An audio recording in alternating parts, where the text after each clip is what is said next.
I've always been a bit of a light sleeper. Not the kind who wakes up at every little creak, but the kind who feels like they're just hovering on the edge of sleep all night. It's draining.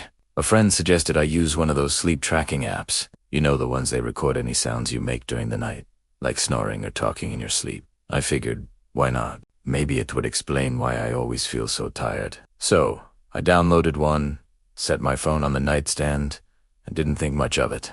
The first few nights were boring. Mostly just the sound of my fan, the occasional car passing outside, and a few instances of me rolling over. I almost deleted the app. It felt like a waste of phone storage. But then, on the fourth night, I caught something. It was faint, right around 3:07 a.m. A soft murmur. I turned up the volume, listening intently. It was my voice, but it sounded strained. I was saying a word, just one word, over and over. Sorry, like I was apologizing to someone in a dream. It was a little weird, but hey, sleep talking is normal, right? The next night, it happened again, around the same time, 3:10 a.m. This time, it wasn't just sorry, it was a full sentence. My voice, clear as day, said, I didn't mean to. I played it back a few times. The tone was pleading, desperate. What could I have been dreaming about that was so intense? I tried to remember my dreams from that night, but there was nothing, just a blank, empty void. I felt a small shiver run down my spine, but I brushed it off. It's just a dream. It doesn't mean anything. A week went by. The recordings became a strange little ritual. Every morning, I'd wake up, make my coffee, and listen to the audio from the night before. The apologies continued, getting longer and more specific. Please, I didn't know. It was a mistake. I'm so sorry. I truly am. It was unsettling.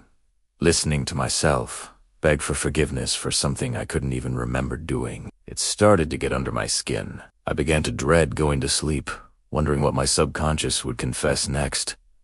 Then came the second voice. It was last Tuesday. I was listening to the recording, expecting to hear my usual nightly apologies. My voice came on around 3:15 a.m., saying, I can't take it back. But then, a different sound followed. It was a whisper, so quiet I almost missed it. It wasn't my voice. It was deeper, calmer. All it said was, I know. My blood ran cold. I dropped my phone on the table. I played it again and again, turning the volume all the way up, pressing my ear against the speaker. There was no mistaking it. Two distinct voices. Mine, full of panic, and another one, calm and steady, and in my room. I checked all the windows and doors. They were locked, just as I'd left them. My apartment is on the 3rd floor. There's no way someone could have gotten in. I tried to rationalize it. Maybe it was the TV from next door, or a sound from the street that the app distorted. But I knew it wasn't. The whisper was too close, too clear. That night, I couldn't sleep.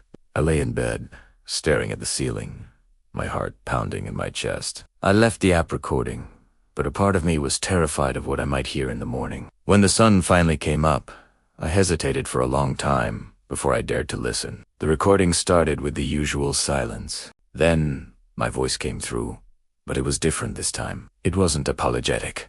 It was conversational. You're back, my sleeping self said, matter-of-factly. There was a pause, a long, heavy silence that felt like an eternity. And then, the other voice replied, just as clearly as my own. Of course, it said, we have so much to talk about. I don't know if what I recorded was real, a glitch, or something my brain still hasn't figured out how to process. All I know is this some nights, I still wake up feeling like I've already had a conversation I don't remember. If you've ever experienced something strange while sleeping, or if you think you know what that second voice might have been, let me know in the comments. I read every one. If this story kept you listening until the end, take a second to like the video. It helps more than you think. And if you want more real feeling horror stories like this, make sure you subscribe so you don't miss the next one. Just be careful what you let record while you sleep.